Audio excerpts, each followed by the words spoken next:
Today, we're counting down the top 5 coincidences that seem too weird to be true. These are the stories that make you question whether there's something more than mere chance at play. So, buckle up, and let's explore these mind-bending tales together. The Lincoln-Kennedy parallels the incredible parallels between two of the most famous figures in American history, President Abraham Lincoln and President John F. Kennedy. Their lives are tied together by an eerie set of coincidences. Both of these men were beloved presidents of the United States, and tragically, both met untimely deaths in office. But what makes their stories even more fascinating are the uncanny coincidences between their lives, careers, and even the circumstances surrounding their assassinations. Let's start with the basics. Lincoln was elected to the presidency in 1860 and Kennedy in 1960, exactly 100 years apart. Now, let's talk about their assassinations. This is where things get really strange. Both Lincoln and Kennedy were shot while seated in a theater. Lincoln was at Ford's Theater in Washington, D.C., and Kennedy was in a motorcade in Dallas, Texas, in a car built by Ford. But that's just the start. Both presidents were shot in the back of the head on a Friday, and both died shortly after. And here's a twist. Both assassins were known by 3 names: John Wilkes Booth and Lee Harvey Oswald. And both assassins were born in years ending in 39 foot. Booth in 1839 and Oswald in 1939. Lincoln's secretary was named Kennedy, and Kennedy's secretary was named Lincoln. And here's the kicker. Both men were succeeded by vice presidents named Johnson, Andrew Johnson and Lyndon B. Johnson to be exact. Now, let's look at their final moments. Lincoln's last words, according to some accounts, were, "That's good. That's good. You really do look so much like the man I've always admired."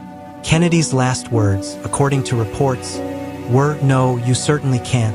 Both men's final words were spoken just before their deaths, and left many wondering about the significance of those statements. Was there more to them than meets the eye? Some argue that they're just a series of odd, unexplainable happenstances, while others think there might be some deeper connection or cosmic pattern at work. Could it be that the universe was weaving a thread through time, linking two remarkable men who shaped history in ways we can barely understand? The Titan and the Titanic in 1898. A man named Morgan Robertson published a novella titled The Wreck of the Titan, or Futility. The plot of this book centered around a colossal ocean liner called the Titan, a ship remarkably similar to the Titanic. The Titan was described as the largest and most luxurious vessel of its time, deemed unsinkable due to its advanced engineering and design.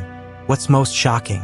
The Titan in Robertson's story shares numerous striking similarities with the Titanic, despite being written over a decade before the real ship ever set sail. The Titan was a British ship, traveling from England to New York, and met its demise after hitting an iceberg on a cold night in April. But it didn't stop there. The Titan in Robertson's book had too few lifeboats, just like the Titanic. And its sinking happened in a similar manner. The ship struck an iceberg in the North Atlantic, causing it to sink within hours. Even the number of passengers was eerily similar. Both vessels carried too many people for the lifeboat capacity. On the night of April 14th, the Titanic struck an iceberg, and within hours, it was at the bottom of the North Atlantic. Over 1,500 people lost their lives in the tragic disaster, many of whom had no chance of surviving because of the inadequate number of lifeboats. Now, here's where things get truly eerie. The Titanic disaster took place in 1912, yet the Titan, the fictional ship, was already described by Robertson in 1898. Both ships were believed to be unsinkable. Both struck icebergs on their maiden voyages, and both faced catastrophic losses. There are a few theories that might explain how Robertson predicted the Titanic's demise so accurately. Some say he was simply writing a cautionary tale, drawing inspiration from the era's obsession with giant ships and their perceived invincibility. Others believe that it's nothing more than sheer coincidence, an example of apophenia, the tendency to see patterns in random data. The separated twins. Imagine two twins, born in the late 1800s. Their names were Anna and Alex. Their family estate was said to be haunted, filled with dark secrets. The twins' mother, rumored to have been involved in some unholy rituals, was said to have a special connection with the occult. As the story goes, Anna and Alex were taken from each other under mysterious circumstances.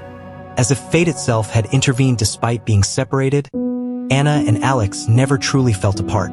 Both children were reported to have experienced strange dreams and feelings of an invisible force connecting them. But it wasn't until years later, after both were adopted into different families, that the eerie similarities between their lives began to surface. Even stranger, they began experiencing physical phenomena. Anna would wake up with the same marks or bruises Alex had the night before. As time went on, both Anna and Alex grew up in separate worlds, but the pull they felt toward each other never ceased. In their mid-20s, they finally met. They came together after discovering records that linked them back to the same family, and more importantly, the same sinister past. The twins' reunion uncovered a secret buried for generations. Their mother had been part of an ancient cult that believed twins possessed extraordinary power when united. The cult sought to control this power, and the separation of Anna and Alex was a key part of their dark rituals. As it turned out, their separation was not just an accident. It was orchestrated to break their bond and prevent the immense power they would have when together. But fate, as it often does, had other plans. They realized they had become part of something far more terrifying than they could have ever imagined. The connection between them grew stronger, not just mentally, but physically. The legend of the separated twins lives on, reminding us that some bonds can never truly be broken. The Hoover Dam deaths. Construction of the Hoover Dam began in 1931, during the Great Depression, when the U.S. was desperate for jobs. Thousands of workers flocked to the Colorado River to take part in what was dubbed the Boulder Canyon Project.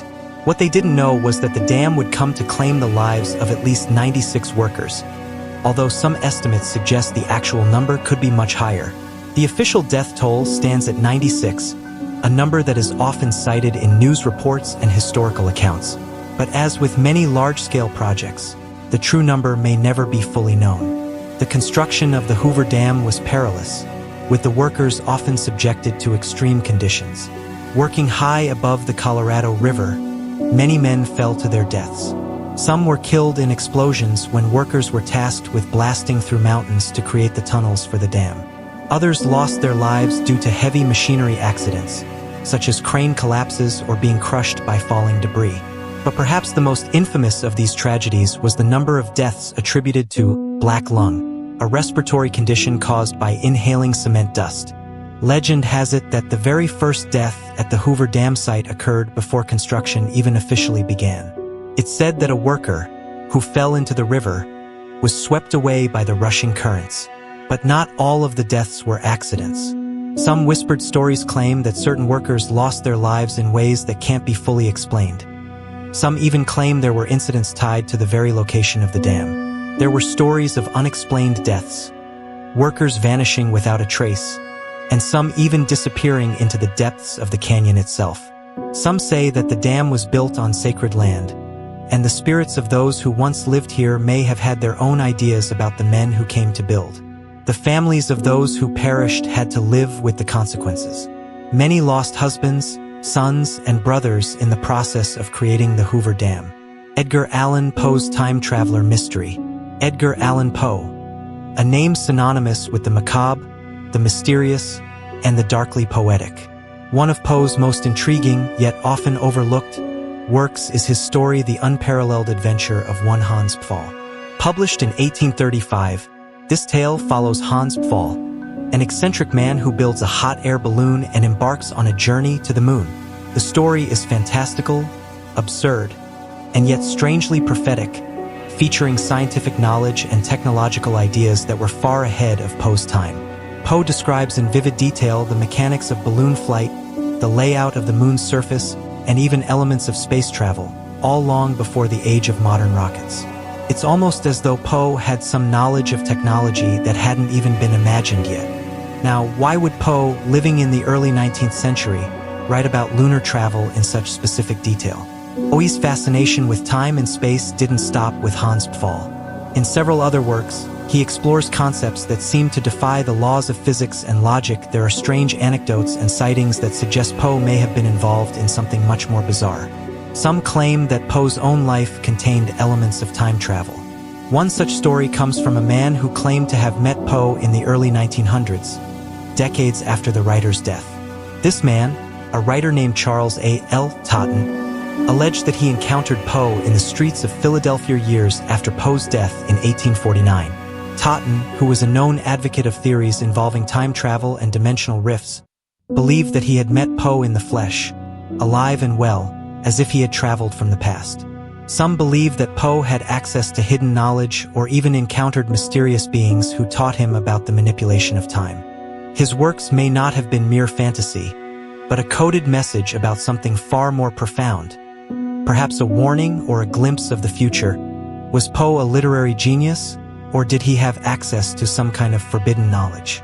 Keep questioning the boundaries of time. And there you have it, our top 5 coincidences that seem too weird to be true. Which one left you the most baffled?